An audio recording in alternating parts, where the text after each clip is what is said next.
Hello and welcome to the first official Council of Zoom podcast.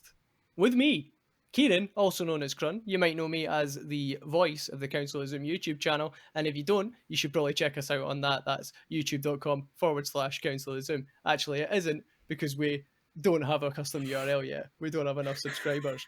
Regardless, I'm joined here today by my fair weather American correspondent host, Elijah Orton. Elijah, say hello. Hello, that's me. That's him. And I'm also joined by my two co-founders of the Council of Zoom website. Number one on my virtual left, that'll be Robbie. Say hello. Hiya. Hello, everybody. There he is. That's Robbie there. And on my virtual right, I have Kieran. Other Kieran. Hello. There we go. Today we are talking about the 1995 landmark Michael Mann crime thriller, Heat. But before that, what's been happening? Elijah, give us some of this week's best, finest news, if you would. Spicy movie news. That's my Exactly.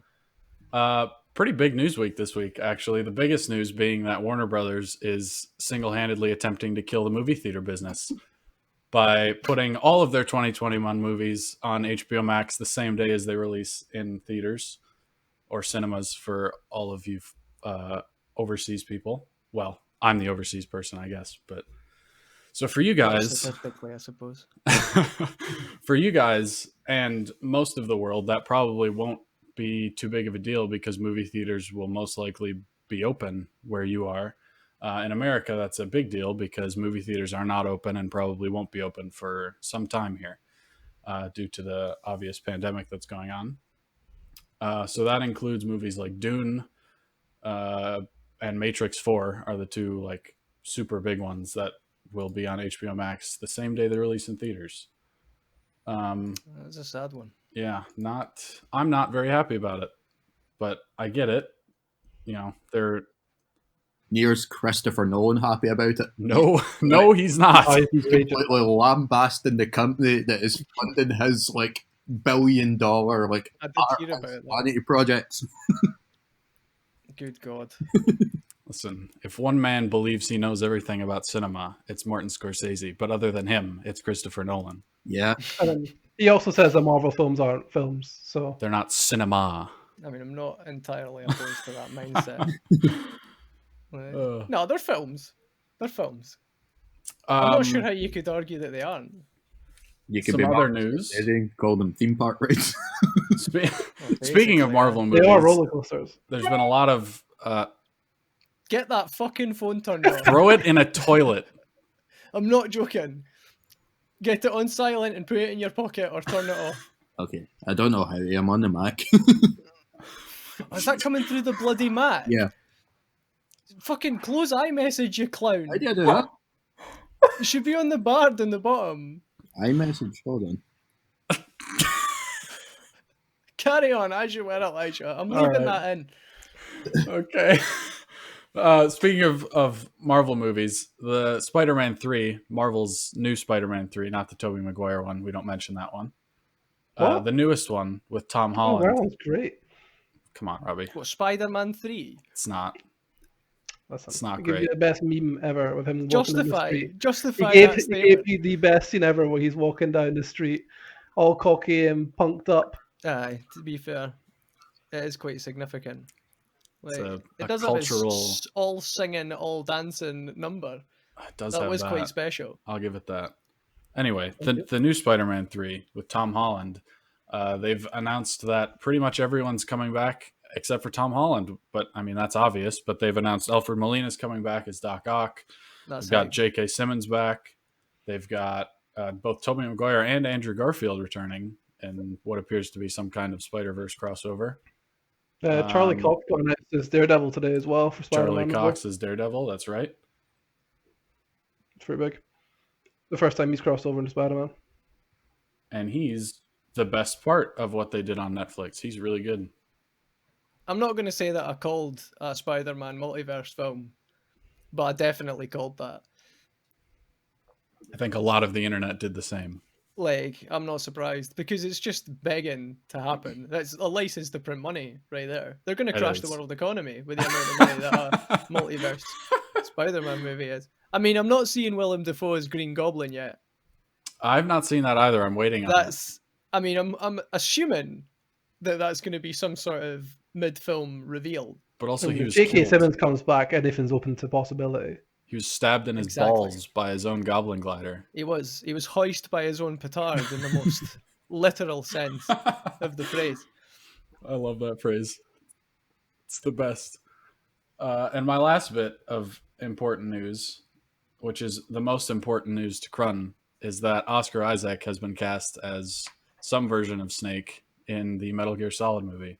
I assume Solid Snake. I hate that. I mean, Yeah, it's I mean awesome. that's quite an assumption to be making, given the lore of the franchise. But I hate that it's a film that's even getting made. To be honest, like because it's already effectively a film in game form. Like, Right. I mean, not in a sort of Quantic Dream, Heavy Rain sort of way. In a Hideo Kojima as an auteur madman, Lunatic. lunatic. Some would say, yeah, exactly.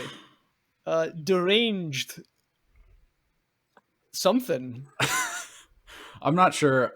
I feel similar to you, unless he's like has a main hand in creating this. I don't think I'll be It's- excited to see it. Exactly. It's just not going to be the same thing if it doesn't have Kojima in some way involved. Although we did posit if Guillermo del Toro was involved, then Kojima could just vicariously direct it Right. through him in Exactly. some sort of I think it's symbiotic relationship. Jordan Vogt Roberts is on board to direct it. Who was that, sorry? Jordan Vogt Roberts. He did Kong Skull Island. Here, to be fair, He was linked to like 2014. I'm pretty sure he's still on it now. has Did he he done do- anything else? Right. Other than Kong Skull Island, possibly. Yeah. I mean, probably. Possibly. I'm going to shamelessly Google him mid-recording. I was gonna Please do ignore the that sounds of my too. mechanical keyboard. I was gonna use my phone, but Oh, that's a better idea. That's why you're here. To keep me on track. And you do safety not guaranteed. I've got him This up is on a highly IMDb. professional. Oh, the most professional podcast you've ever seen. He did Kong Skull Island. He did something called The Kings of Summer. Fantastic. Never heard of him. That's the only other movie he's done. Okay. I mean, Kong Skull Island, that was a That's pretty fair fun, banger. to be fair. I liked it. It was good. It was also my 1-year-old daughter's first ever film in the cinema. Okay, that's a choice that you made as a Nah, father. Nicola took her respect to like it. one of those like mother-daughter screenings, and like the first thing she did was wake up crying to Samuel L. Jackson shouting "motherfucker" really loudly. Like, that's a room full of barons and her, and it's just the weirdest fucking sensual experience you could have been in. It's a fucking baby Oh, screening no. of Kong Skull Island. Oh, Where it I happens, see here like, someone that gets stabbed in a femoid in that film. this man also directed the Destiny 2 New Legends Will Rise live-action trailer, and we all know how that He's game perfect. went. Poorly. Uh, It was bad. Well, I mean, cinematically, it wasn't terrible. It was just as a game, Destiny 2 was terrible.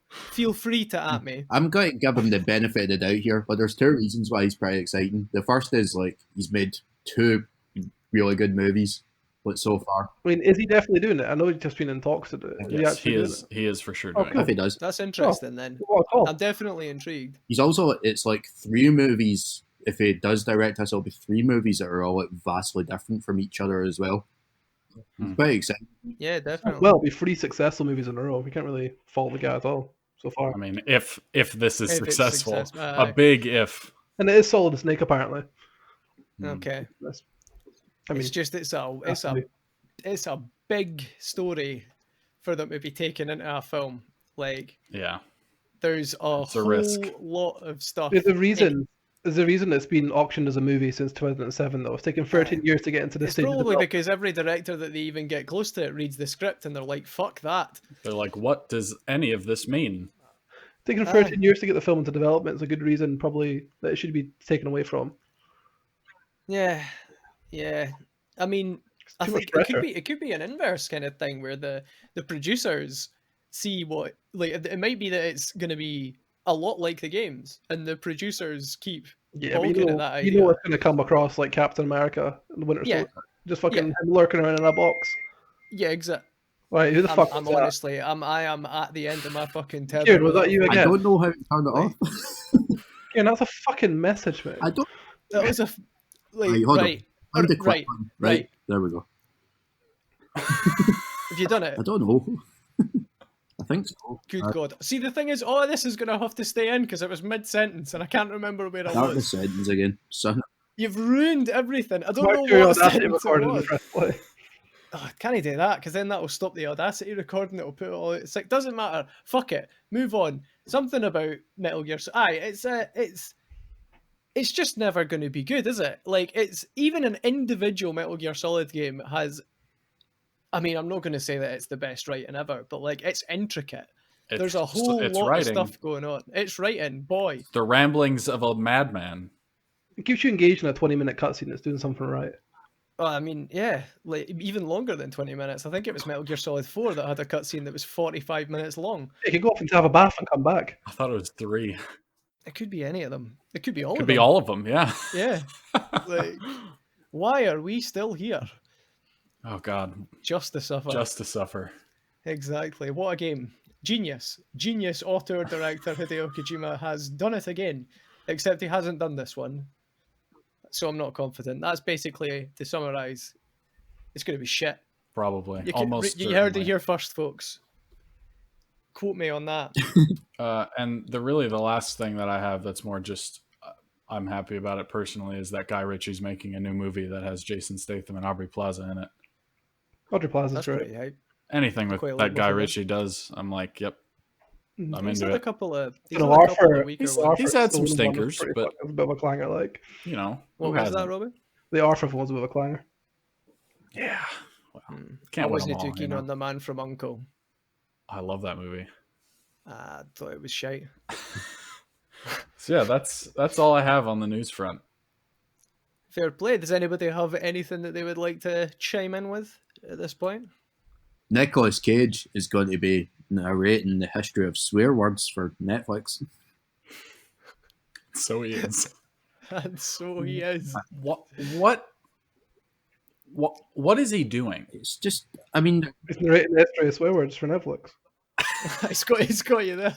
Says what it says in the pin. people want to know where the swear words come from. It's like who can we get to perform this with some vigor and excitement? So it'll just be Nicolas Cage freaking out. Vigor and excitement.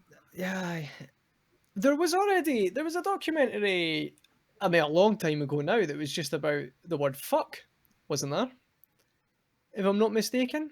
I didn't watch it, so I couldn't remember, say. I didn't watch it either, but I do remember it being controversial to some degree. I mean, it's good to learn things anyway. And Nicolas Cage is a Aye. teacher. I mean, He's a wise man. He's got to buy Oh. those dinosaur skulls. He's I got to don't know keep if working. wise man is an apt description I of mean, Nicolas Yeah, I mean, Cage. he seems wise. He seems like the type of guy that would impart philosophy and wisdom on people. Like if you met like a I mean- truck stop bathroom or something like that. I think the biggest thing for them was having a face who's quite friendly. People click on just for the sake of his face. Quite friendly. I mean, he's What probably are not. you That's guys probably not. talking about? He's endearing to a degree, I guess. And if people want I a mean, face, people will I click do on. give you that. He does have, like, I sort of know where you're coming from. He does kind of have this, like, It's a face that you can put something towards, and people will click on it for the sake of it having. I Nicolas mean, he's Cage in it. definitely recognizable, but he does have, like, a sort of, like, not humble, but sincerity about him. Like, I mean, everything No, he does it sincerely, I suppose. yeah, like, Does some real he sincere, means it. just shit movies. Oh no! yeah, he's- he's been in some stinkers. Yeah, well, He's yeah, he some has great made some ones, too. stinkers, but yeah, he's on the upswing again. Like he's made some decent movies recently. Yeah, he was in Jiu-Jitsu was Into the Spider-Verse. He was. He wasn't in He the played the Spider-Verse. night, the Peter Noir Spider-Man. Yeah. yeah, but also Good at it. yeah, like the color out of space was pretty good, and Mandy. Mm. Mandy. I haven't seen Mandy myself heard yet. it's very Man, good. it's fucking I've heard bad it's- shit. It's good though. Yes, Yeah. it's really good. See, Lenny Henry got added to the Lord of the Rings Amazon show. Lenny Henry. Aye, Don French next hubby. Lenny Henry, the man. that Lenny does Henry comic was movies. married to Don French. You fucking serious? Yeah, they got kids So together. this is the segment Hi. of the podcast where we get extremely British. Well, they used to I be don't even know what's going They on. comic relief together, and the comic relief had this fear that it'd be really uncomfortable them two being on the same show together after they divorced. I mean, Well, Good for there you go, Lenny Henry. Aye, There you good for have it. him. Hey, Lenny America's Henry's Lenny back. the biggest, Lenny Henry. biggest TV show of all time, probably, at least from a Lenny budget Henry is, standpoint. yeah. But yes, Lenny Henry's getting paid and he's worked hard for it. Lenny Henry's Aye. pretty big in terms of British stuff, to be honest. I don't know how far he gets Oh, across the I don't pond. know if I'd say pretty big. I Like, mean, he, he's a he name was, people know. he is a name that folk recognise, but they only recognise him because he was like Comic on relief, yeah. things in like 1997. Like, well, maybe more recent than that. What's he even been on? Like, Listen, I can't that's remember. comic relief. Everyone watches that. He does do Everything. comic relief. That's right. So you know, Do we know who That's he's going to be? What if he's Tom Bombadil? What if he's Bilbo Gimli? Baggins, man. Bilbo Baggins, What if played man? by Lenny Lenny Henry. Henry. That's brilliant. That's I'd quite watch funny. that. To be fair, that would get me quite hyped. He's in Broadchurch. That's probably the last thing he's been in that's pretty Lenny big. Henry was in Broadchurch. He's in all of season 3, I think. Oh, did I see? I did see. But Hang that- on. Right. Broadchurch is good if you've not Okay, watched it. tactical phone. Don't worry, it's on Oh, silent. watch Broadchurch, but Broadchurch is good. I mean, Oh, before Broadchurch that, is excellent. For before anybody listening at anyone- home who show. hasn't seen Broadchurch, for anybody who might be listening, God I mean- forbid, Broadchurch for is our American friends, it's Graceland. Or Grace Graceland, Point, or whatever it's called. It's Grace something Point. like that. Yeah, But Grace I Point. think Different things. I would say that I would imagine that a little bit of the charm is lost because everybody has a West Country accent in the British Oh. version. Well, like in the American one, you also have David Tennant, but every other actor was recast. Aye, because you've lost it. Like you lose the charm of them all going. Haven't you heard? Daniel Latimer's been murdered. Murdered? It's the best. Murdered? You're right, no H. Daniel Latimer's been murdered. It's absolutely brilliant. It's just that the entire way through. Oh, You don't even get Olivia Colman in the American one. You get Michael Pena instead. And Michael Pena's cool. He's a guy from Ant-Man, does a mad recap. Michael Pena's great. He's fucking awesome, but he's no Olivia Colman. Yeah, I mean Olivia Colman and that was just absolutely phenomenal. That's what I think. I think that's sort of what got her the big push into like more serious roles. I mean, she had been in serious roles previously, but I think that really restarted her career to a she certain degree. And then she got an Win Oscar. an Oscar? Yeah. Yeah. Yeah, she did, and I think she was absolutely hammered when she accepted Yeah. it. She was. Favorite- That might, Oh, told her to stop talking. nice. She's like, she gave him the finger or some shit like that. I can't remember what it is. That's rad. Aye. Go It's her. like Louis Capaldi taking his Grammy. Hero. Let me see here, Lenny Henry. It was Lenny Henry, huh? His biggest You thing other than recognise that is probably the Lenny Henry show in like the 80s. I mean, he did have that, obviously. Who could forget the Lenny Henry show in the 80s? God. Not me. Definitely not me either. Definitely. Either way, I can't remember what the original point was. He's but going to be in the Lord of the Rings Amazon That's show. the one. That'll be an interesting one to keep an eye on, anyway, for I people s- who know who Lenny Henry is. I swear I've been hearing about this show for about 10 years. Aye. Where is it? I think Amazon have realised that they've really just created a money black hole for themselves.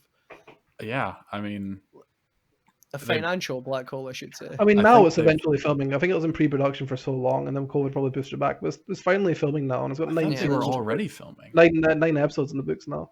Really? Jesus, fair enough. Yeah, 9 episodes have been either filmed or filming. Well, It'll be interesting to see how that turns out. hopefully good. I'm not optimistic, Nor I. but I don't want it to be bad. I think it's got to be good. Well, they're not going to invest that much money into it. I don't think if they didn't, have confidence. Well, apparently it's slated to run for 5 seasons. So Jesus they've Christ. got enough. They got enough there to push it for 5 seasons. Which I is, mean, most things Amazon awesome. has done yeah, have been good. they were in a bidding war for Netflix, and Amazon bought the rights for $250 million for a TV show. It's just bonkers. They done a remake of Utopia, and I refused to watch it. I think it's supposed to be the most expensive TV show in history. It is, It's spend at least $1 billion. It's going to spend at least $1 billion on its budget, apparently. That doesn't On surprise production. me. I mean, they Yeah. have to. Yeah, they have to. I also like that they're not. I don't think they're going to. It's like set in the second age of like Middle Earth, and they're not going to do the like Sam Frodo story again. So it'll be from a different angle at least too. And that's a world that I'm all for, revisiting because Mhm. the original Jackson's trilogy was great. The original one, the first Hobbit movie was fine, and then it just gets shit. So Then it went downhill. That's probably not their fault. Del Toro kind of backed out at the last in a minute and probably left him in like a purgatory hell. I mean, But he Peter probably Jackson's apparently on board to kind of script consult a little bit and things like that. That's good. It's good that they can get She him. can- involved. yeah, and like, yeah. J.A.B. Ona's directing some episodes as well. He's got a really, really good track record. Who I'm was not that? immediately familiar with who that is. He yeah. made like a Monster Calls. That was the most recent one. What else? The Orphanage, the Spanish horror movie. All right. Yeah, he's That's a classic. yeah, and of course Jurassic World: Fallen Kingdom. Yeah, Oh, I well, forgot mean, that. Say no movie, more. but I loved that movie. It was like it was really good. It's like Colin Trevorrow, the second one. What? It's like Colin Trevorrow. Colin Yeah, Trevorrow did the first one. First one. Nah. That's got to be fair. Fallen Kingdom has the saddest scene in any film ever. It does. With, spoiler alert for Jurassic World: Fallen Kingdom, where the last Brachiosaurus is stood at the end of a burning pier as the island erupts and fiery lava behind it, Awful. and it sadly looks on at them Oh. as its inevitable demise approaches it. Soul crushing. What a man. scene! Soul I'll never crushing. forget it. The rest of it was a film. I like it. I mean, it wasn't terrible, I suppose. It had dinosaurs. Yeah, Certainly. Aye. Certainly did. Right. I wasn't the biggest. I'm not really the biggest fan of either of the. Well, I don't even know. Well, I suppose they're still sequels, aren't they? It's the same timeline. Yeah. But they're not terrible, especially Jurassic World. I feel like it really it did manage to hit a lot of the same emotional strings as the original. Yeah, I'd agree with that. Now they were getting Sam Neill and Laura Dern back. That's good. It's good that Sam Neill's getting work. I don't think he wants to work. I think he just wants to live in New Zealand with his goats forever. Don't we all? Yeah, well, Aye. At least he can. right. But they're bringing him back. They forced him back. yeah. It's like Said Sam Neill, we will kill your goats if you don't come back and do another Jurassic Park movie. It wouldn't surprise me at all. Poor goats, man. They don't deserve that. The last thing I saw Sam Neill in was when he's in Thor Ragnarok. He's doing a little spoof scene with Matt Damon, Yeah. where he's like Played getting Odin. killed off. Yeah, he did. Huh. I haven't seen that film. It's good. I might- You I won't might like never. it. He does quite a lot of stuff. Like thinking of the second thing with Taika. He did Hunt for the Bolder People with Taika as well, which is really good. I have seen clips from Thor Ragnarok that I did enjoy. yeah, and you're not a big Marvel guy at all. No, No, quite the I would- opposite, in quite fact. the opposite. I would say I'm a notorious detractor of the Marvel films. But having said that, Thor Ragnarok does seem to be decent. It's probably just- my favorite. I have heard that from a lot of people. I'm jaded after people told me to watch Guardians of the Galaxy. I mean, Thor Ragnarok's like one of the Marvel movies. It's it's like Taika Waititi's like vision all over. Aye. I think that's the best He was selling point. one of the few directors allowed to kind of put his print on the whole film. Yeah, You could really tell it's his film. I do quite enjoy his flair. Well, I think you'll like Ragnarok. Aye, fair enough. Well, I'll maybe watch that someday. What for? Maybe not though. Nah, I probably will. Probably, maybe, probably. We'll see. Only time will tell. Well, Is shall that I us get for on? news? Yeah, I've got nothing else. Anything at all? Any takers? Going once, going twice. All right, fair enough. Let's move on to the real meat. The reason that some people are likely here, as it might be the only thing in the title, I haven't decided yet. Heat Probably should be the only thing in the title. could be, probably will be. We'll see. Heat, yes, 1995. Heat, directed by Michael Mann. Michael Mann with two N's, no less. Twice the N's, twice the man. He is a landmark of 90s crime thrillers, which is a lofty title to have. What we're looking at is iconic in terms of crime, even to the modern day, inspiring the likes of Grand Theft Auto 5 especially, and numerous other things. Like crime in general, the genre has just never been the same. Real life Since crime, even. Real life The- crime. That's The Dark true. Knight as well. The Dark Knight, of course. Of course. Who could forget? Not me. Couldn't be me. Yeah, real life crime. And both before and after the film came out, as the film was based on a true story of Detective Chuck Adams. I just realised that implies that somehow the release of the film inspired events in the past. But there's not some sort of heat-related unstable time loop that came out as a result of the actions of Michael Mann. Got too hot. Got too hot on Melly time. That's it. It got too hot. The heat was too much for the time stream, and events changed. No, that didn't happen. What actually happened was a detective named Chuck Adamson pursued a real robber named Neil McCauley in the 60s. And that the said detective Adamson also served as a consultant on the film. Either way, he follows master criminal Neil McCauley, who's played by the ever charming Robert De Niro. And his little 90s goatee. And his little 90s goatee, but we'll get into that. Robert De Niro is planning one last big heist with his loyal gang of robbers before he finally calls it a day. But Lieutenant Hannah, who's played by the ever charming Al Pacino, in top form throughout the film, he's having none of it. He's out to bring him down while he simultaneously deals with his cheating wife and his mentally ill stepdaughter. Despite being on opposite sides of the law, they both find that they're not all that different. And throughout the course of their chase, their cat and mouse chase, it's basically like Predator with bank heists. They discover that they've got a mutual respect for one another, even while they're trying to outwit each other. So, first things first, we'll go through in order. Elijah, what did you think of the film? Just in a brief summary. If I had six sentences or less, I can give you one sentence. You can give me one sentence. Go for it. That sentence is, boy, is it the 90s. Because boy, was it the 90s in that movie. It is. And not all in a good way, because the 90s have the worst music, the worst fashion, and the worst cars of all time. And those are all showcased brilliantly in this film.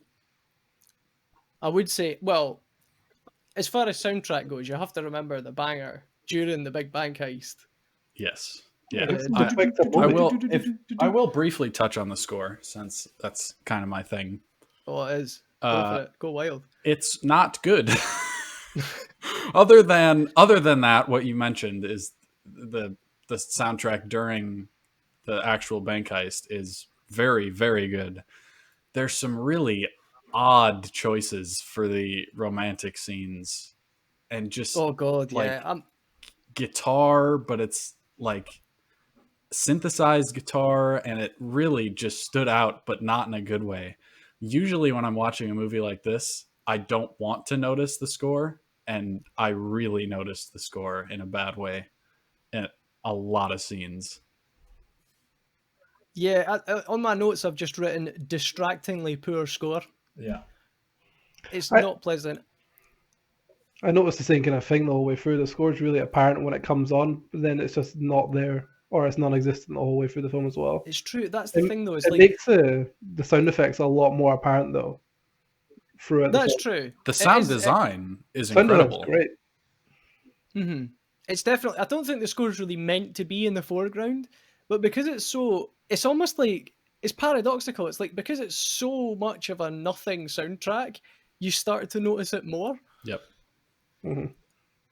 Yeah, I'm sure Kieran is sitting there furious, like seething at the side as we. The first thing we said about this film was that we didn't like something. Right, we've gone in quite hard, saying with the negative here. Listen, overall though, it was fine. Like I watched Last of the Mohicans for the first time recently as well, which is also Michael Mann. And I think I went into both of these films wanting them to be more than they were. They were just pretty average for me, I think. That's fair, I think. I think it's easy. What you got to remember is that, like, viewing something like this from a modern perspective does kind of take away from it quite a bit. Because at the time, I mean, I'm not speaking of this with a real, I was 2 years old when this film came out. Right. So, but like, from what I can tell, it's definitely one of the best in its genre for the time. And it does show in the writing. Like, it is maybe not the dialogue writing, but it is a tight script all the way through. Like, Absolutely. it's a big story with a lot of different stories being told in the film, and it does all tie together really neatly into a satisfying conclusion. Absolutely. And One thing that I was saying to Robbie was that it's a film that gets better as it goes on. Like, it's like there's the second 2/3 of the film are a marked improvement over outside of the initial the armored car robbery at the start, which is excellent. There's a big sort of gap in between that and more or less when the dynamic between Al Pacino, well, maybe not between them directly, but the dynamic of Al Pacino chasing down Robert De Niro really starts to take its form. yeah, There is absolutely. a lot of nothing in between that happening, and there's some truly uncomfortable sex scenes. Like, Yeah. oh my god, the film basically I've had opens worse. on an Al Pacino sex scene, Yeah. which nothing against Al Pacino, but just good grief. Well, I have my second note is: do people find Al Pacino attractive? Do they though? It's a good question. I mean, I'm sure they Probably. found him attractive in Scarface. I mean, maybe he's just making those awkward faces because he's supposed to be coked up the whole time. Is that That is true. Is that you were true? saying something. You were That's saying his something coked up about faces. that. Yeah, apparently it's supposed to be on coke the whole time, but they just cut it from the script at the last second. So Hmm. Al Pacino is still going on to all these scenes, raunched up to fuck, waiting to be coked out his nut. And he gets on right. set and it's just not there. So on the So sex he scenes, was he's probably- meant to be coked up. Yeah, so that on the was sex scenes, something. he's probably gritting his teeth a lot of the times, and it's Jesus just God not. Almighty. It's just not in the Okay. script. That explains That a lot does- of character choices that he That made. explains a lot of the times where he's shouting. And I was saying this to Crumb, we're watching, like he's shouting a lot for no apparent reason, Boy, is he!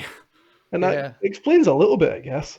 I mean, there are some absolutely, like, I hate to overuse the word iconic, but truly iconic line reads that come out of Al Pacino, like in every scene that he's in. Like another one of my notes is I honestly can't tell if Al Pacino is a good actor, and it's true. Like, I genuinely can't tell, even when he's like measured and serious. I mean, I do kind of think that about Robert De Niro as well, Yeah, but Al Pacino especially, like, he is a character.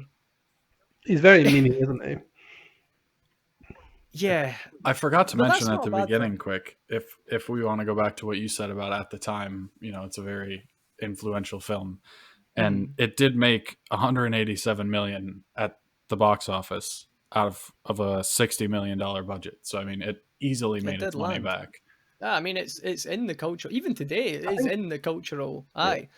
I think we were just kind of cursed in the perspective of watching it 20 years almost after it came out. Aye. Like Yeah. we got that kind of 25. cursed reality where we're kind of going back and like, oh, this is really outdated because we're comparing it to modern things. Mhm. I think me and Cranmer were watching it. I was comparing it to Die Hard a lot of the time. And the reason Die Hard is still rewatchable because it's non-stop action, whereas Yep. Heat's kind of built with these massive, and the set pieces are fucking fantastic. But it's built with these set pieces when they're on screen, they take you away. They're so breathtaking, and you kind of go into this abundant, stark reality of just them talking. And it really gives you that stark contrast. Whereas Die Hard's always constant throughout. Just makes Yep. it a bit more rewatchable, and it feels very 90s because it's got these big set scenes, and you're going back to the quietness after it. Right. Yeah. It's a real Yeah, that's painkiller. definitely true. It's like, I always describe it as like a 90s Vaseline smear, where everything that isn't an action scene has got this sort of like it's like a sort of almost out of focus is the term I would use. Not literally, the film's in focus for the most part, but like the way characters interact with each other is just not real. It's very sort of blurry, the kind of dialogue that they get. I'm not explaining myself well at all here whatsoever, but it's like they don't speak to each other like people speak to each other in real life. It's like they dance around a point that the viewer knows about a lot of the time. It's like, you know what they should be talking about, so they speak around the focal point of the conversation. Like, it's in every 90s movie. And again, I'm not explaining. Someday I'll figure out how to properly articulate this point that I'm making. But I guarantee that someone out there knows what I'm talking about when I say that. Like, there's this blurriness to 90s movies that just grates my teeth. But having said that, like Robbie said, the set pieces are phenomenal. It is a film that is truly sold by its set pieces. Grating your teeth like Al Pacino throughout the whole film. Oh It was god, coked yeah, up. absolutely. We haven't heard from Kieran in a little while. I'm starting to worry that he's Yeah, I'm just just blocked I'm us all. taking all this in. You have all lost your mind. That's just like top tier cinema in every way. It's some days of the week it's my favorite film of all time. Most days of the week actually. For a start, right, the set. If you're getting into just want an action movie, then yeah, you might be a bit disappointed because it has got long talky spells. But those are some of the most compelling parts of the movie because it's establishing like these guys' private lives, their philosophies, like it's those are the most interesting parts of the movie. It's establishing this these two characters that are living in opposite sides of the law who are like so alike in many ways. It goes into the planning of like their heist, the consequences that their decisions have. It's beautiful. And talking about the dialogue there, I mean, it's pure pulp. They don't speak to each other like real people, but that's part of the appeal.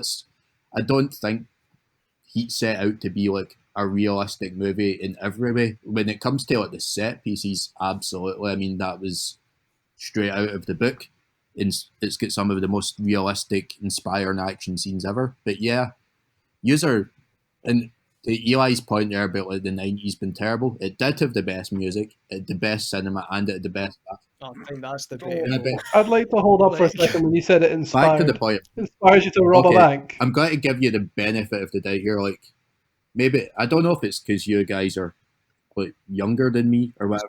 Zoomers. But yeah, but I know all of yous pretty well, and like there's plenty of movies from the 90s and before that you love quite a bit. So I don't think any of us said it was objectively bad. It was also, I think, going into it was all so vastly hyped by people like yourself who says your favorite movie yeah, all the but time. all the, We're going into these massive expectations. We were expecting that, I mean- and we're kind of coming into it, and it's quite apparently stark that it's fairly outdated in a lot of its concepts. I don't think it's dated at all. Like in what way do you think it's dated? You talking like special If you're effects watching it or through Vastly. I mean, No, there is some hardly any god awful special green effects. screen. but, Oh my god, the green screen on when he's necking that lady at the top of the Yeah. but, like, Oh man. you're saying that you can only enjoy movies then that have aged well too. Like so, No, I know not at you all. quite One like. of my favourite No. films But ever is yeah. Metropolis, and that's from Of course, every movie's a product of its time in many ways, but like I don't think he comes across as dated. It's still one of the most like original and compelling crime pieces out there. Like they don't make crime movies as sophisticated or great. I don't think what we're saying is that we didn't enjoy it. I think what we're saying is it's quite apparent when it is dated. yeah. Like a lot of films can cover up these I kind don't of even think misdemeanors it's for a time. that quite dated, easily. really. That's not. not really. I mean, other than like the fashion, but I mean that's every movie of the time. But then do you not? And I don't think '90s films are all awful. Like I can't really just pick one off the top of my head that I like. I can't think of one right now, but I'm sure there are plenty '90s films that I like. But Jurassic Park, there you go. There's a great one. I love Jurassic Park. It's one of my Space favorites. Jam. Space Jam. Well, I mean, I love Space Jam. There's bound to be other films. it's not dated like other than that green screen, but that's any film of the time. Like there's just some atrocious green screen in a lot of movies, and that doesn't really bother me. Like I noticed it, but I wasn't like, this movie sucks. As a video editor, that bothered me a fair bit. But I get fired like, for that. I don't think it really is dated. The action's really good. Like that still holds up. I'll say, Yeah, and I completely didn't- agree. I didn't the best ever, too. dislike it. I just thought it was fine, and I wasn't even disappointed really. Like I didn't go in with too high of expectations, especially since I had just seen Last of the Mohicans and made that mistake with that movie. Which, I was like, I also think that's a masterpiece, but go on. I went in with really high expectations for that, and I felt quite disappointed with it. So I didn't do that for this one. It might just be something about Mann's like directorial style that just doesn't work for me, and I couldn't even really pick what it is. But something there just isn't. It doesn't feel right for me. I got the same sort of resonation from him as well. Like I went into these expectations where I've heard from multiple people it's their favorite film, like objectively their favorite Michael Mann film or their favorite film top five, what have you. Now when I felt kind of a little bit empty at the end of it, like the action sequences and the set pieces were some of the best I've ever seen.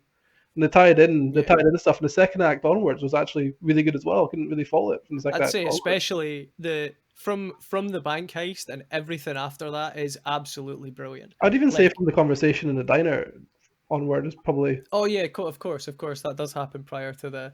I do have a point to make about that, but I'll save it for now. Yeah, I do, yeah, pretty much from just prior to when Al Pacino and Robert De Niro are speaking in the diner, I would say that from that point on, it is excellent. Like the whole film is just brilliant from that bit. It's just like it does sag quite a bit, and like I said, like I did want to add in saying that I didn't dislike it either, but I was going in from perspective of having seen it before, and I would say that it wasn't as good as I remember, at least from the perspective of, like, you're saying that it isn't dated, but I do kind of disagree there. I think it is kind of dated, but I am coming in from the perspective of having seen a lot of modern like action thriller films, which have just sort of conditioned me to see other things, because I haven't seen the film since oh god, probably about 10 years ago, and since then there have been some truly exceptional action thriller films that have come out. I think it just boiled down to the, like Elijah was saying about Mann's directorial style. I don't think he does dialogue particularly well. Like, it does land sometimes, like I said, the diner scene, for example, but a lot of the time it's sort of just bizarre. That scene was vastly improvised as well. Apparently, he sat them both down. They hadn't rehearsed anything, and that was the first time they were in a room Yeah. together and sat down. And I think that kind of shows when they're having a natural conversation. Obviously, with script prompts and that kind of stuff, and they had two cameras on them. So the first take they shot was the first take they used. That kind of shows that the first natural bit of dialogue really you said good. resonates with you is the first time Michael Mann kind of took his hands off of it. I think a fine example of what I'm talking about is more or less every time the De Niro and I forget her name, Edie. the love interest, Edie, the love interest, whenever they're talking, it's her with her like bucktooth southern, like full southern accent, and then Robert De Niro just coming back, desperately trying to remember what line to say next, visibly trying to remember his lines on screen. And it just comes across as quite hammy sometimes, which isn't really a bad thing. I do still love it because it's like, it is a good, fun film. But I think that for somebody going in who hasn't seen it before, they have to go in expecting that. Like, it's like 50% great film and 50% hammy film. And going in expecting it to be 100% like haute cinema, if you will, you're gonna have a bit of a struggle getting through it, ultimately, in my opinion. Anyway, There's some hammy bits, but I think De Niro especially gives like a great performance. Like he really sells up being, weary and worn out, and he does a lot. Some of his best acting in it is just through facial expressions and eye movements. You really do get the sense that he's someone who's a bit, worn down and beleaguered, which him and Pacino both do better than a lot of people. Pacino's definitely turned up a bit in it, but that's Pacino's style for the most part. And Yeah. I think like the two, I love the performances in this, but I really do think like it's the quieter moments with De Niro that are the most effective in it. I think it's worth saying it's probably my favorite De Niro performance that I've watched in a long time. After like 10 absolutely. to 15 years of Meet the Fockers and Bad Grandpa, whatever it is, it's really nice to see something that's actually credible. Yeah. Also, it was I mean, I wouldn't not Meet the Fockers. It was I mean, Meet the alright. Fockers is probably a bad example. That's actually one of the better like films he's done recently. Yeah, you're not wrong. I just want to say quick, I thought Amy Brenneman's performance as Edie was one of the best in the movie. I thought she was really, really good. And I thought her accent work was near perfect. Because she's from like Connecticut. She's a Harvard grad, and she was putting on like an Appalachia accent that I thought was really believable. I didn't mean to knock her performance. I was just saying that it's like, it does create this kind of surreal like atmosphere when you've just got this inexplicably southern woman and this guy who's meant to be from the Bay Area but has a New York Italian accent. Right. Yeah. That Having this, that like- was something that I found really funny. Was it's two Italian men clearly pretending to be, not even pretending, they're just supposed to be from LA, but they're just not.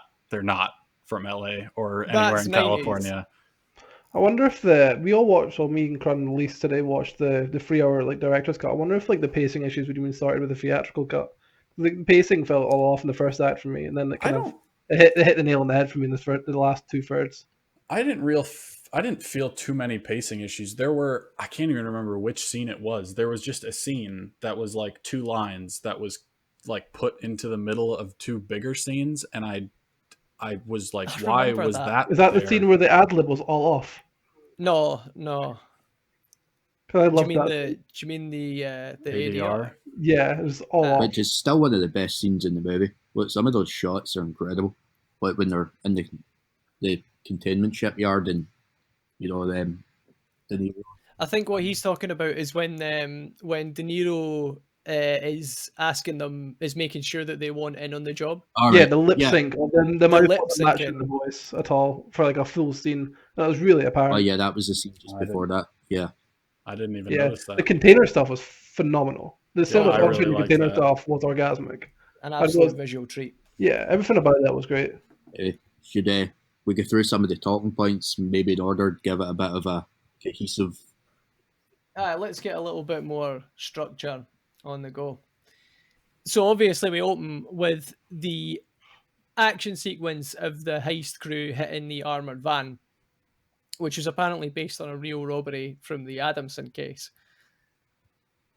Now, Kieran, you wrote these notes, so do you have a follow-up Well, to no, that? I'm just talking about how good this scene is. It's like, it's just so well orchestrated. It's a prime example of how to commit a crime with, a well thought out plan and just a simple, effective strategy. I mean, it's essentially just like the block off the road and crash, a truck through the armored van, and it's phenomenal. And then simple and effective. like you can honestly see. Well, for a start, it was inspired by a real crime, so you can understand why it is as simple and not particularly like grandiose, which I love. I think it's basically starts the film off with the thing I love most about it. It's just well executed planning of like heists, and I think the scene's incredible. And then it's a great scene for really introducing you to like who these guys are and like what their characters like, because we get Wayne Grow played by Kevin Gage, who is just an absolute lunatic in this movie. Yeah, he does land quite well. He really pulls off the psychopath type character. Yeah, so like he kills the guards like just out of pure cold-blooded murder. You can tell he's got that itch just to commit acts of violence. And then obviously the rest of the crew, they need to execute the rest of the guys because they pull out guns. But right away you can tell that these guys, although they're criminals, they're quite moral. They've got a good side to them because they really, really don't condone this guy's actions. And I think this is a great scene for just looking at the little nuances of these guys. And right away it makes them bad guys who are easy to root for. Yeah, I think the easy to root for part's quite apparent with De Niro, how methodical he is with everything. Like you say at the start, he doesn't want any extra casualties or any casualties at all if he can help it, and that's quite apparent throughout. Whereas even in the later bang scenes where he's telling people's nosebleeds to kind of drip straight up instead of falling back. If you feel sick, sit up to the back, sit up against the wall if you don't cripple over. It makes you like a bad person, which is quite hard to do. Even the iconic scene where he gets up. Well, I say scene, shot really, where he stands up on the counter and he's saying that it's the bank's money and that it's insured, it's not your money. I was just about to mention that because I have a note in here.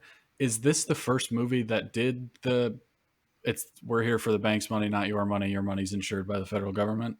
Or was that done before by a different film? I'm pretty certain that that's this film. I mean, I'm sure there's probably been like westerns with bank robberies where the good guy, bad guy character was trying not to get anybody hurt, but I'm pretty sure that if you've seen that in anything after this film, that's what they're talking about. Okay. That's what I thought, but I wasn't quite sure because I love that. I love that so much. Yeah.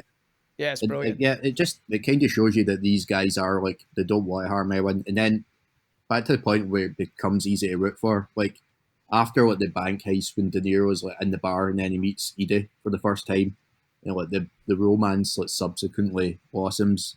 That he starts getting, you know, that motivation. Like this is where you start to see this is a guy who wants out and he actually go and live a more like model life. But then you contrast that with, you know, like De Niro's cop character, and his life is Pacino. shit. Pacino's. Sorry, Pacino's cop character. His life is just in the shit. He's we've found out, well, he was originally supposed to be a drug addict, which is, but so his life is falling apart. He doesn't necessarily like handle his home situation well. He's very, very neglectful. He's basically not taking care of his loved ones and driving them away. So it's got that interesting dynamic where the good guy is arguably like the least sympathetic character, whereas the bad guy is, you know, the one who's got the most like capacity for changing for the better. I noticed that that's a theme that carries on throughout with relation to the bank robbers versus the police. There's the scene when they're all out for dinner and the police are watching them. And when the bank robbery crew's out for dinner, they're all having like a nice sort of respectful, casual time, maybe a glass of wine, like with their families. They're like the key part being their families that they're with. Like they're all quite wholesome in a lot of ways. They just have this nice night out with their families, out for a meal, and then they all go home. And then right after that, you've got a scene with the police where they're out with their like wives and girlfriends, and they're all like steaming drunk and like getting all bawdy and like rubbing off on each other and that. And it's a nice little sort of subversion of what you would expect from the characters. Because obviously, like your traditional crime type film would have the bank robbers being this sleazy group of like lowlifes. Whereas I'm not saying that the previous scenes that I mentioned do like entirely indict the police, but it's just like a sort of nod to how things are almost reversed. So the crew are, throughout the duration. The crew are genuine friends and they care about each other. That's like shown even the scene where De Niro tells what Tom Sizemore's character, like, you know, like, bow out, like, you've got it good, don't do this job, too dangerous. And even like, you know, the reaction to like deaths and things like that, it's genuine heartbreak. The police just do come across more as guys who work together. I think that's it is one of the marks of quality. He's fucking done it again. Meal. That's one of the marks He's of fucking quality. done it again.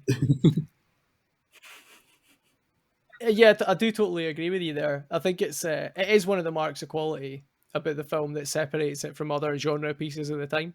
Like, it isn't just a schlocky 90s movie, and it's stuff like that that sets it apart. Like, there is honest character writing and genuine character voice throughout. It isn't as simple as just separating people into good guys and bad guys. There's different shades of grey, even amongst the good guys and bad guys. Or, well, the lack thereof, so to speak. Right. I guess I never I don't know if I really liked anybody. Like, I wasn't really cheering for anyone, like, other than like Wes Studi, because just I like him as an actor, so I was glad he didn't die. But everyone else, I didn't give a shit if they lived or died. I was kind of rooting for the bromance of Pacino and De Niro the whole time. Like having like the backstory like they have, they're both like army guys. They kind of got like the altering lives, which are kind of mirrored to a somewhat degree. Kind of just wanting them to be friends in the end. Yeah. You wanted that Point Break or Fast and the Furious moment where... Yeah, we can all just... It's okay. Let's just slide. It's like, it's sort of done the kind of thing where that's just not how it works in the real world. Like, yeah, in a different time, they probably would have gotten on as pals. They're the exact same in many ways, yet so different. They're just like two different sides of a similar coin. Like, they're both obsessed with the job. You get they probably have very similar backstories, but went down different paths at one point or another. They also get that mutual admiration for each other to an extent. And then the diner scene's a prime example. They just find time to confide. It's their relationship seems like the most, like, you know, authentic in many ways in the movie as well, because they've distanced everyone else to some degree. But then their relationship's by far and away the best in the movie. In the diner, they actually expose their souls to each other. But we can get to the diner point later on, because... Yeah, of course. Although I would say quickly, to that end, I am really glad that they took out all of the stuff with Al Pacino being a drug addict. I'm glad that that wasn't in the film. I think it would have really compromised his character. Yeah. In a lot of ways. And also the narrative overall would have been completely thrown for a loop because the two characters just wouldn't even really be comparable from that point. At least to a certain extent. Yeah, it somewhat taints the good It's guy. there. It's there if you want to read into it, and it can be clearly interpreted that way. But I like that they didn't make it on the. Yeah, that's what I mean exactly. Like, and also it's kind of funny just thinking that he's just this absolute madman police officer. Yeah. Oh yeah. Like, oh my god. Anyway, we'll get to that when it comes to it. So we spoke briefly about Edie. Does anybody have anything to add?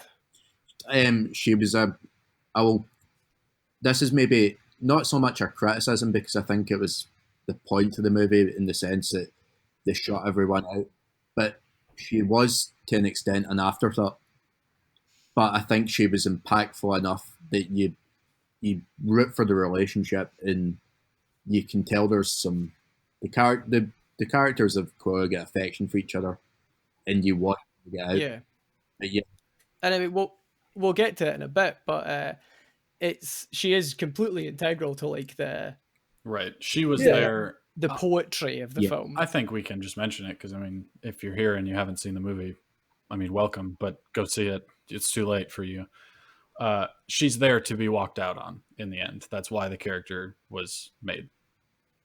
Yeah, she was apparently like in the scripting process and stuff. She read it and didn't like it for the sheer amount of violence. So her abstaining of violence kind of made her really good for the role in the end. For those of you not in the know, throughout the film, De Niro repeats some line that somebody told him long ago about how you should, if you're getting into the crime game, you should never have anything in your life that you can't walk out on in 30 seconds if you see the heat round the corner.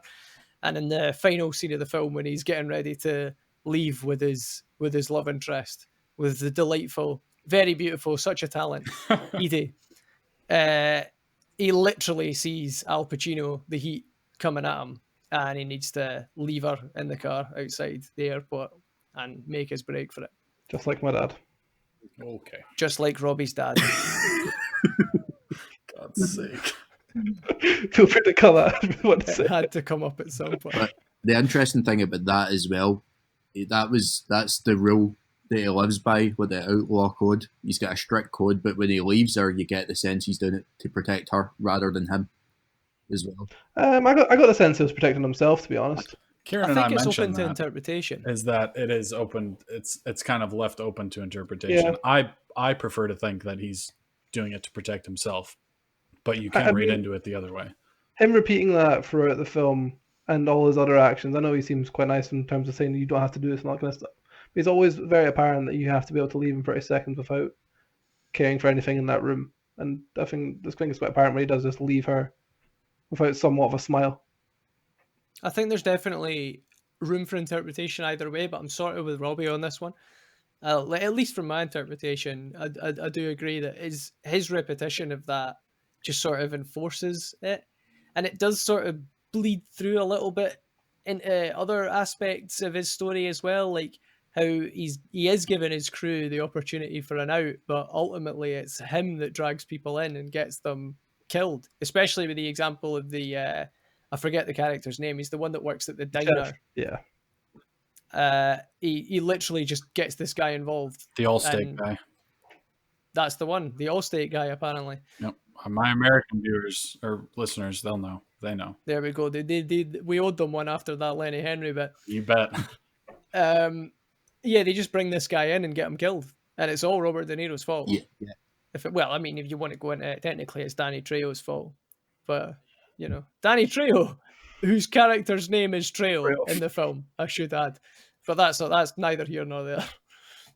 He's made up this rule, obviously, and he's indoctrinated into the fabric of his being, basically. But in many ways, he's saying like it's to protect him, but I also think it's a defense mechanism to cope when other people get hurt, and maybe to try and to some extent discourage them if it's not something that they really want to do. He definitely needs these people and he uses them, but he does have those moments where it's like, get out, even when it's to his Yeah, own detriment. I got a sense he was a really nice guy at his soul, but he kind of cared about himself first and foremost before other people.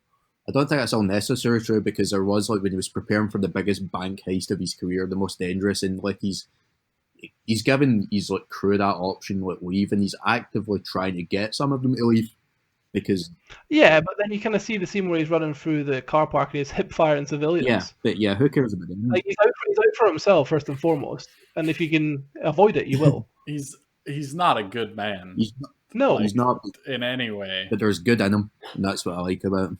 Yeah, I think that's fair to say. There's good in him. Like, so next up we have something that I've been itching to bring up. So once they've escaped from the armored car robbery and the heat sort of settled down slightly, they try to sell the bearer bonds that they stole back to the person that they stole it from originally, and he winds up putting a hit out on them. And this is the first example of this professional heisting crew being totally incompetent. I would argue it's the second, because the first example is them just letting Waingro get away after trying to kill him. That's a good point as well. Even getting him involved, like pulling the job with somebody they don't know. What were they thinking? Trying to sell, but like people have known since the Wild West and presumably before then, the Middle Ages, like the dawn of time, cavemen probably knew that you don't steal somebody's merchandise and try and sell it back to the person that you stole it from. I mean, it's never going to end well. We've all seen Lock, Stock. Exactly.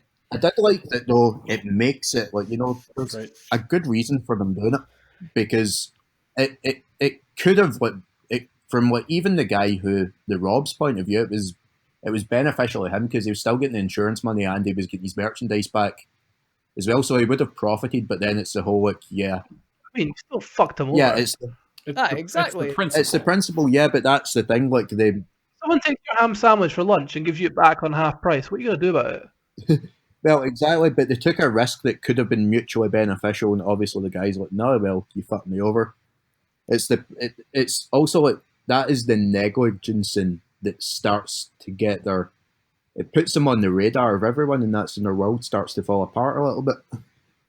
Aye. Everything that goes wrong is purely brought upon them by themselves. Yeah. Like, arguably, it's brought upon them by greasy John Voight. That's true. Greasy John Voight, the greasiest man in the film. Good old name. I don't know. Waingro's pretty greasy in this. That's true. He is quite greasy as well. I'm sure there's great debate has gone on in film communities that are higher brow than you or I, discussing who's greasier, Waingro or what was his name again? John Voight. John Voight. Aye. Kevin Gage's Waingro was actually called Waingro when he went to prison for a couple of years. Yeah, he went to prison for growing weed. Yeah, that's not really fair. For like 2 years, actual like Kevin Gage did, not the character. Yeah, but people just called him Waingro inside. I love that. Yeah, that's cool. But just an amateur move all around. So that's not the only part that makes me say that. Moving on to the bank heist, or more accurately, moving on to the diner scene. Al Pacino goes out on his own and stops Robert De Niro in his car, and he shouts at him that they should get a coffee together. Just shouts it in his face, and presumably fearing for his life, Robert De Niro, in real life fearing for his life, Robert De Niro says, "Yep, sure, no problem." And they have what Kieran was saying is they just open up to each other, they meet each other and understand each other. Before I get to my point, does anybody have anything else to add about the diner scene? I think the diner scene is probably one of the most down-to-earth scenes in the whole film. It sets a tone for them personally really well. It makes you kind of have a little bit more of a connection to both sides of them and kind of connects you to why both sides have a right to be correct and what they think is right. Yeah, I would agree, yeah. I think it's, even for Al Pacino's character, it's a really measured scene. I think it's the first time in the film where they both, for whatever reason, if you're one side or the other, it's the first time in the film both are genuinely likable because they come across as earnest. Yeah, they just, that's the whole, they realize that they are the two different sides of the same coin, and they open up, and interestingly, that was actually part of the true story that inspired it as well. But they did have like the diner meet up, and they just opened their hearts like in this same way those just random conversations you can have with strangers unexpectedly, and like yeah, they just sat in the diner all night chatting. But back to Crun's point, in many ways it could have been maybe quite stupid that De Niro agreed to go have a coffee with the guy who was pursuing him. But then again, he was smart enough to know that they could speak about anything because it had to be proven in a court of law for a start. Anything that would have been said that could have, took him down. But then also, he's under the illusion that he's never gone to jail again whatsoever. He would die before that happens, so he's quite willing to take the risk. It wouldn't matter either way. And he knows that De Niro's the type of cop that's not going to like try and Pacino. Pacino. I keep doing that. Yeah, Pacino's not the type of cop who's going to like try and nab him there. He wants him to catch him in the big act that's going to put him away for life. But then again, it also gave him that opportunity to just stop right there and then and go his separate way. Like when he said, don't commit any future heists and live that life, as a free man. He had that opportunity, so it was kind of like a warning, and obviously their way of coming to understand each other a bit more. I like my favourite line in the whole scene is when De Niro's talking about his dream that he's been having about drowning, and he asks him, and Pacino asks him what it's about. And he says it's about whether he's got enough time to do what he wants to do, and Pacino asks him, "Are you doing it now?" And he just goes, "Nah, not yet." And that's like, it's just this confirmation about his character that he isn't in it for the thrill of the chase, so to speak. He's just doing it because it's what he does. It's all he knows. Yeah. I really like that scene. I thought it was really like poignant. I like the tail end of that as well, where he asked if they didn't. Pacino's asking like, "What do they say to you?" He's like, "Nothing." I think it's quite nice that it's all he knows as well is that one thing that he's kind of on his own on the chase. At the end of the day, it's just him doing what he wants to do. To Pacino, it's just him and all the terrible things that he sees. There's even the scene between him and his wife earlier in the film, where she's asking him, or is it later in the film? I can't remember, but it's when his wife's asking him why he keeps shutting her out, and he's saying, "Do you really want me to come into the house and say hi, honey? Today I went into a house where somebody had cooked their baby in a microwave," or something like that.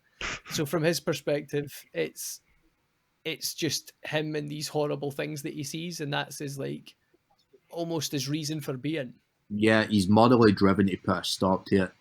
He also knows how to be a cop more than he knows how to be a husband. And yeah, it's all he knows how to do, to the detriment of his own existence. I think that's probably a really realistic perspective on how it is in real life for a lot of people in a similar situation, where it's like, how do you morally reconcile the things that you see, like if you were some homicide detective, because you would see some really heinous stuff on a day-to-day basis, and how do you come home to your house or your family and just, it's like, yeah, wife's sitting there like, convey those like, things? take me, baby. Or microwave that baby. I seen a microwave baby today. Like, don't call me baby. Yeah. She's like, "How are you, baby?" And he just has some sort of mental breakdown. Some sort of Vietnam flashback. No, And I think he's in a constant mental breakdown. I don't think he's ever not having a mental breakdown. He's an absolute lunatic. Yeah, no doubt. What I was saying about the diner scene is more accurately is what happens after the diner scene, which is the bank robbery that we've been speaking about the whole time, which is an excellent scene, an excellent action scene, an excellent film scene in general. It's just really well delivered, start to finish, where the gang walk into a bank in broad daylight, get into the vault, take the money, nobody gets hurt. They walk out, they're getting into the getaway car, and then Pacino and co show up. And Val Kilmer, who we've bizarrely not even touched on up until this point. Yeah, I don't know how that happened. Yeah, Val Kilmer just opens up on the police officers. It's a real explosive literally explosive moment. You've got Val Kilmer just shooting hundreds of rounds out of his assault rifle without reloading, which is, again, extremely 90s, but in the best way. Although he does have one reload, which is a bit of an iconic reload. Apparently that very reload, well delivered. that reload shown to like Navy SEALs as like instructions and stuff like that, and how to reload properly when you're under fire. Yeah. So you nailed it. When me and Elijah were watching it, he did mention that he didn't pull the charging handle back. And I was thinking about that, and I might be wrong, but I'm pretty sure the model firearm that he's using would reload on an open bolt, meaning when he put the magazine in, it would automatically chamber the round. So, just as a little aside there. Regardless, it's an excellent scene all the way throughout, culminating in Val Kilmer getting clapped in the shoulder, and I can't remember the actor's name, other heist member, Michael. Tom Sizemore. Tom Sizemore, that's the one. He's Tom also Sizemore. called the Wide One at some point. The Wide One. They do refer to him as the Wide One. I liked that a lot. He winds up getting tragically clapped by Al Pacino in the least responsible bit of the entire movie. Man. Listen, he had a baby. He grabs a child and takes them, presumably to take them as a hostage. And Al Pacino lines up his gun on him. And I remember me and Elijah both went, Al Pacino, what are you doing?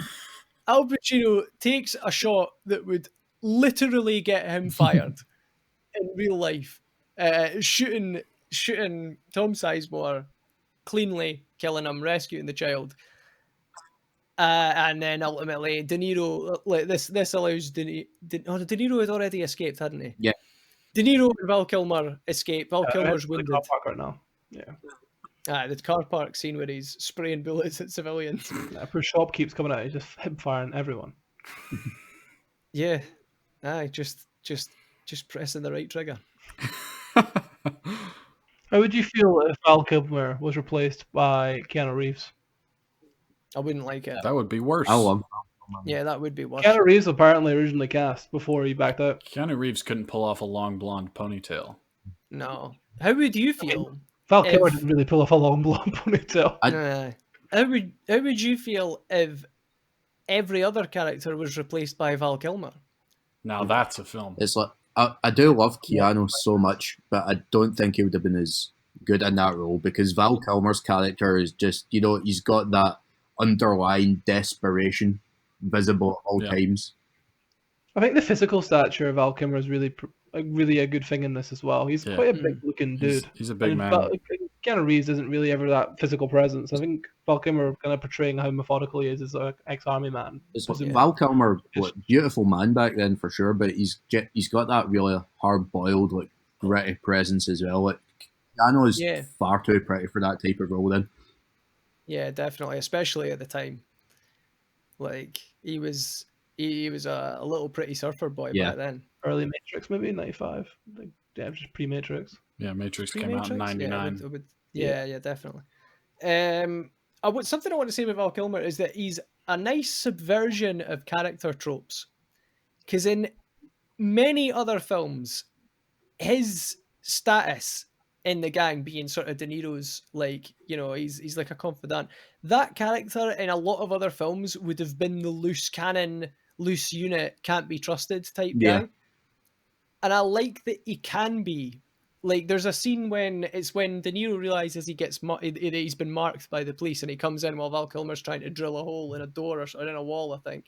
And he just taps him on the shoulder, and he's like, "We leave, we're out." And he does protest. He's like, "But I'm nearly there." He's like, "No, we're out." And Val Kilmer just immediately is like, "Oh shit, this is go time business. Let's get out of here." I like that. There's no messing about. You get the sense it's not their first rodeo, and they've been through this before.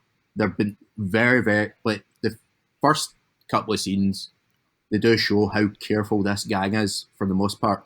It's like, obviously they make a couple of stupid decisions that causes things to go pear-shaped for them, but you can tell, like, in all these scenes, that they're a very, very tight, organised unit with a rule book and a code.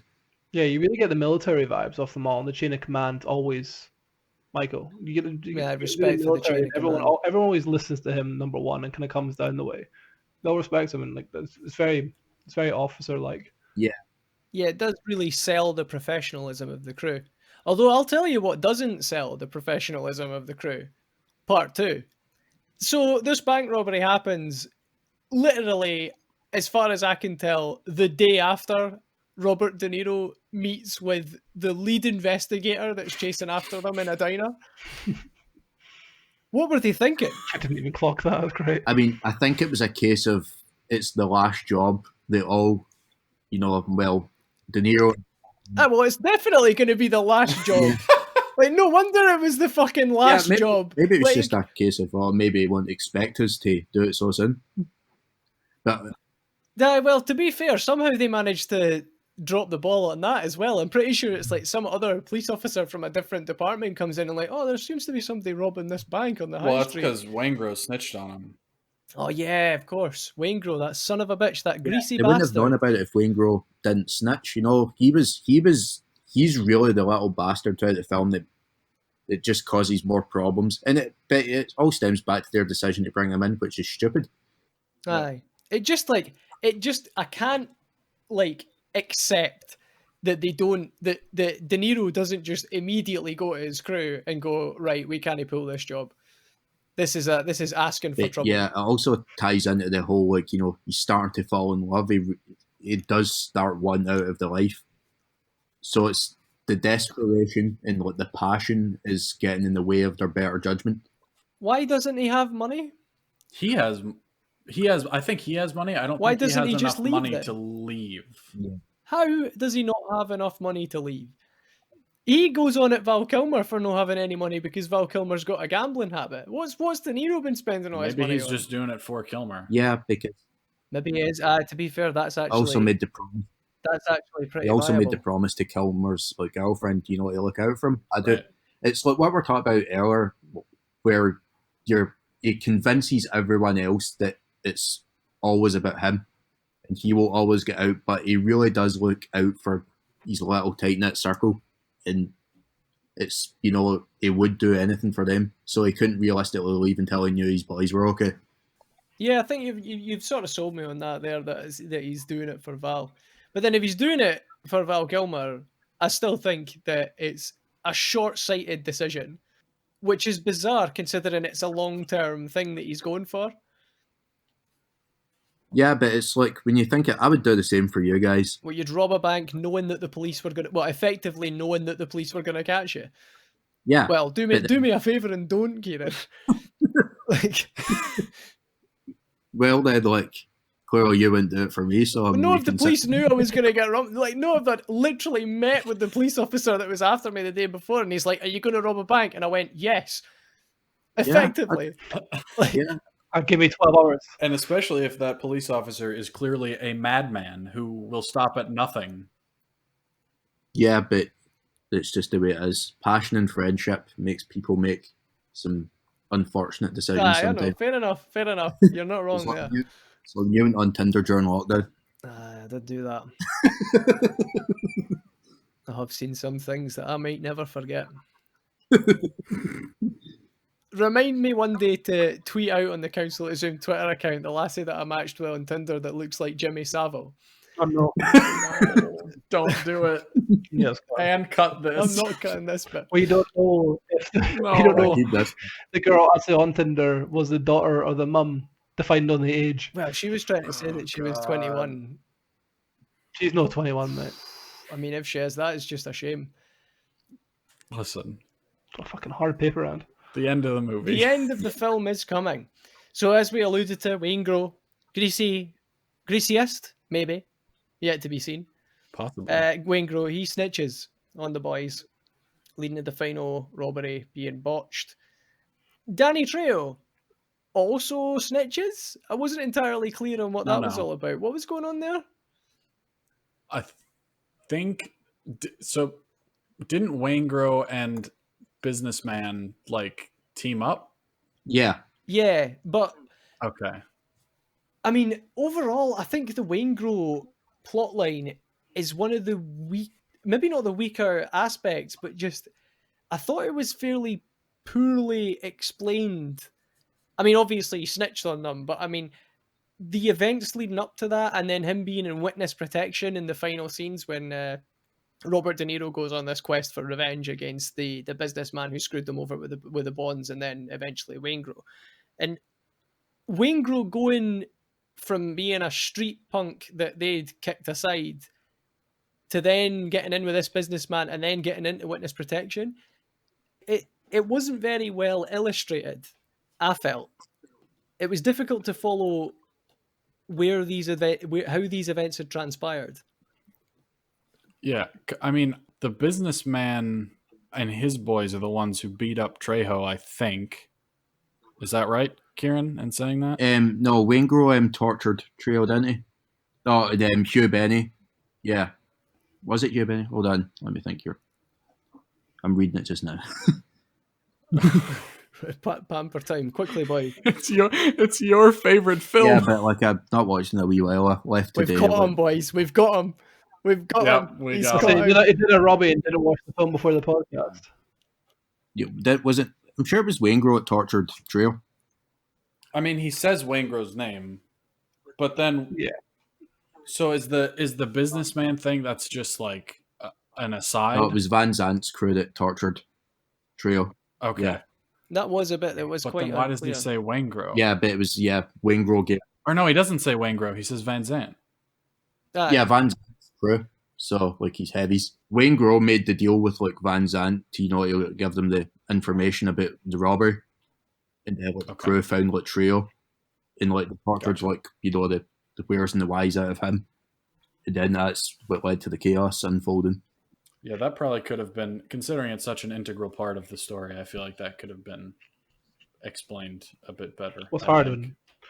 when Trio's talking about my full blood and through his teeth. It's hard to understand a single fucking I thing. think that's definitely one of the few downsides to the final act of the film is that all of a sudden everything is moving extremely quickly, and the film sort of struggles to keep up sometimes in many ways.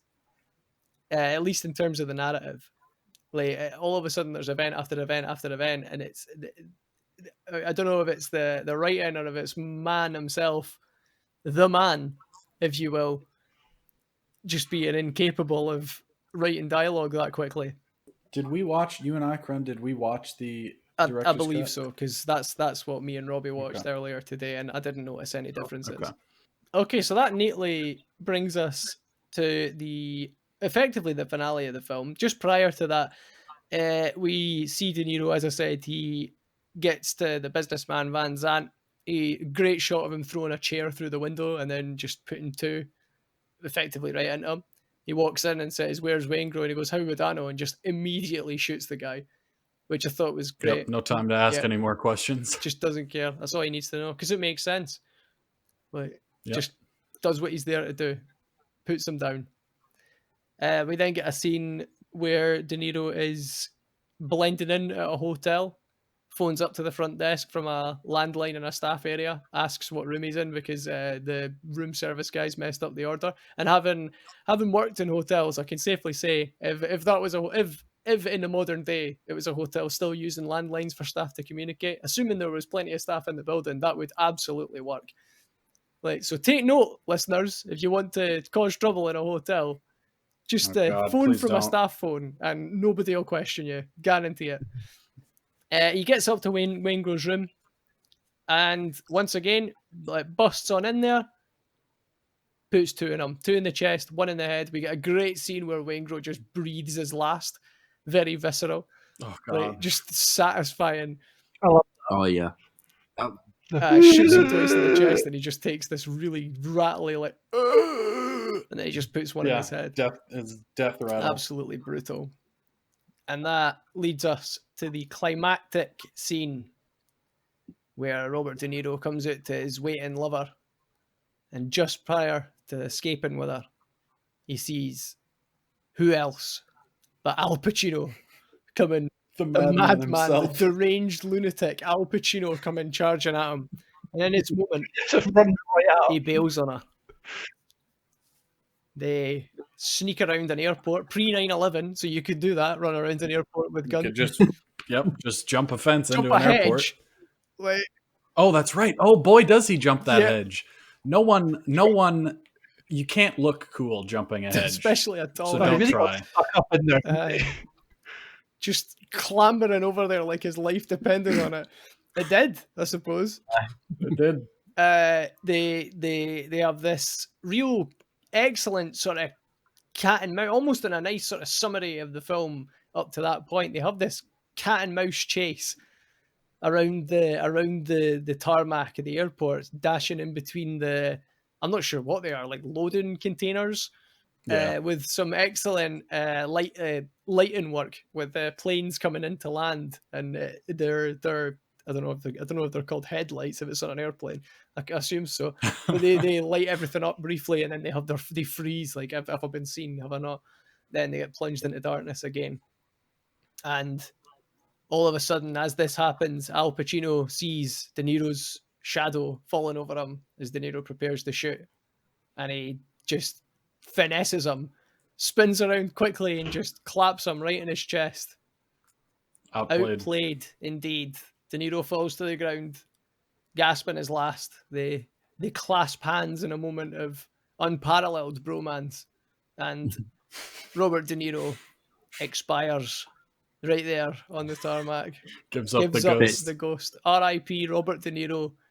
1955 to 1993. Five. Before he dies, there's that beautiful moment where he says, "I told you I'm never going back." Aye. And then it cuts into the Moby song, and heart breaks. And Kieran bursts into tears. Oh, that's my favourite ending ever. When you hear those Moby that piano and those violins, and I just get so aroused. Oh, Jesus Christ. Oh my. Jeez. We did not do that for everyone, I'll tell you that right now. Yeah, no. Didn't expect that. No thanks.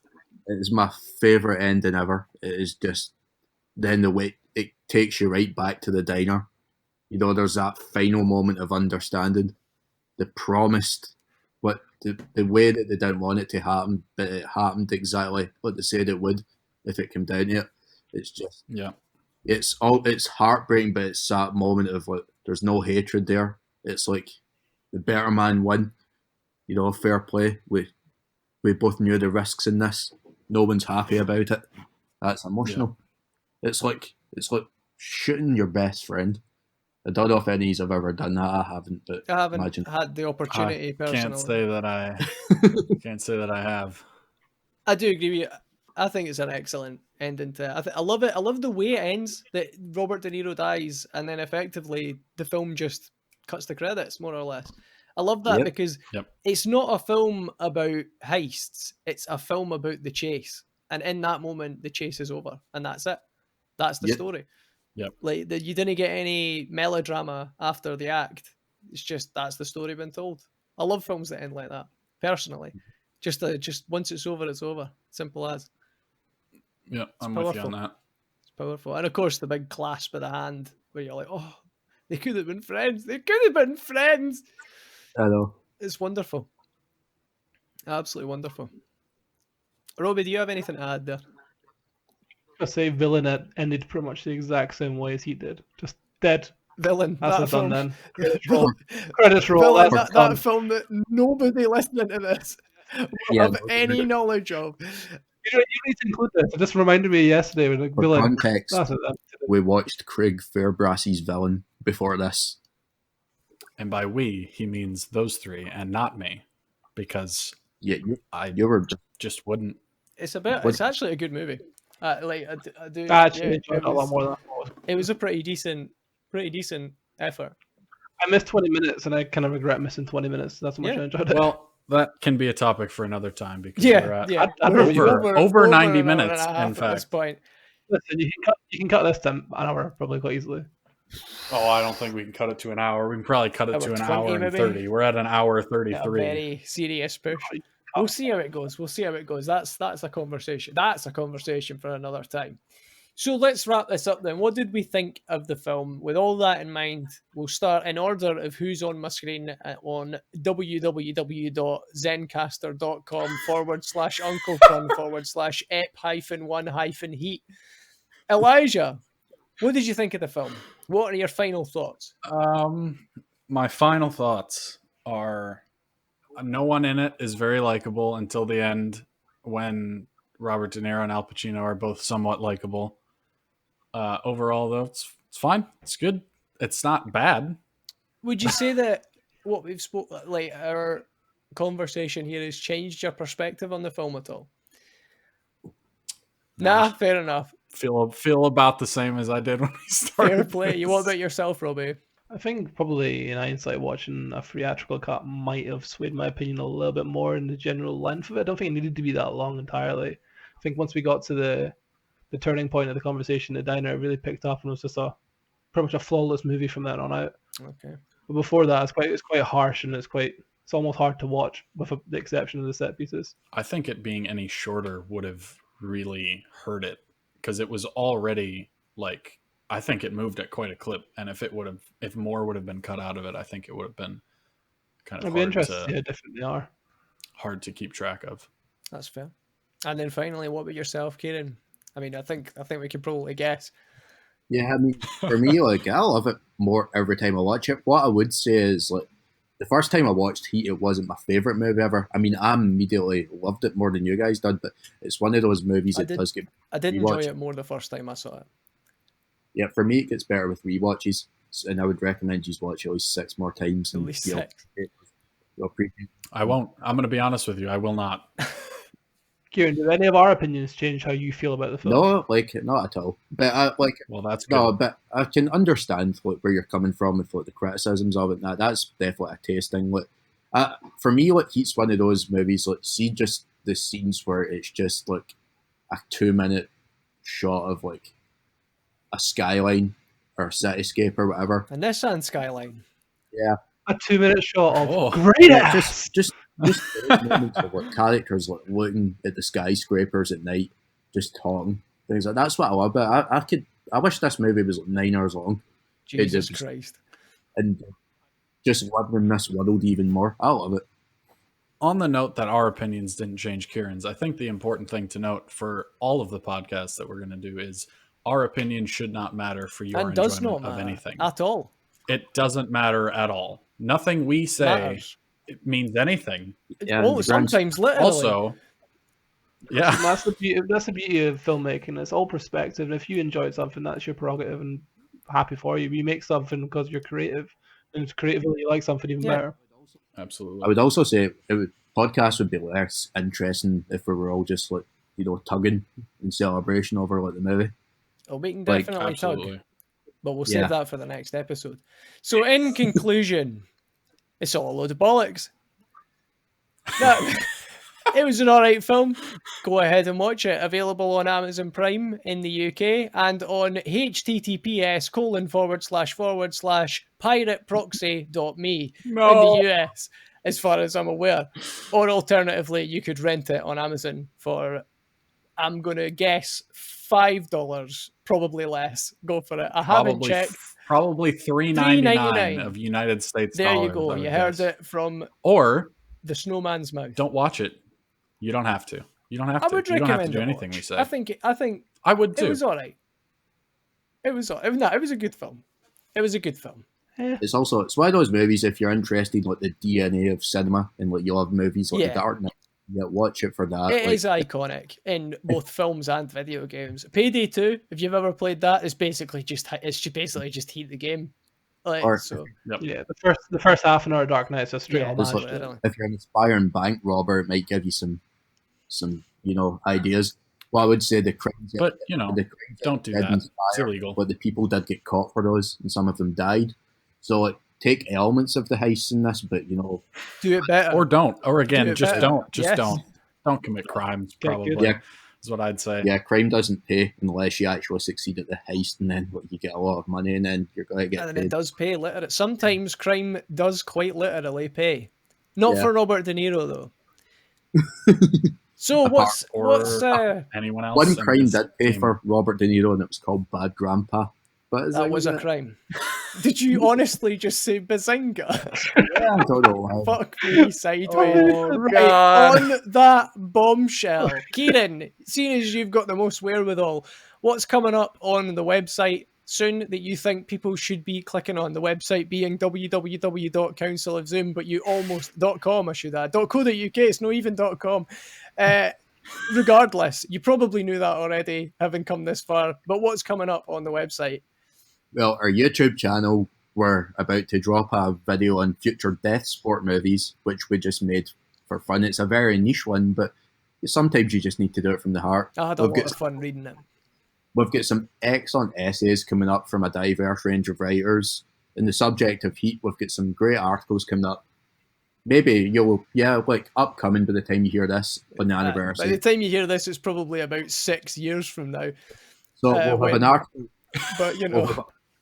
We'll have an article. When we're all dead. I'm working on one personally. It's got to touch on like the real life stuff that, you know, came out of it, like in regards to crime. And we'll also have a piece coming up soon about, you know, the actual orchestration of the action.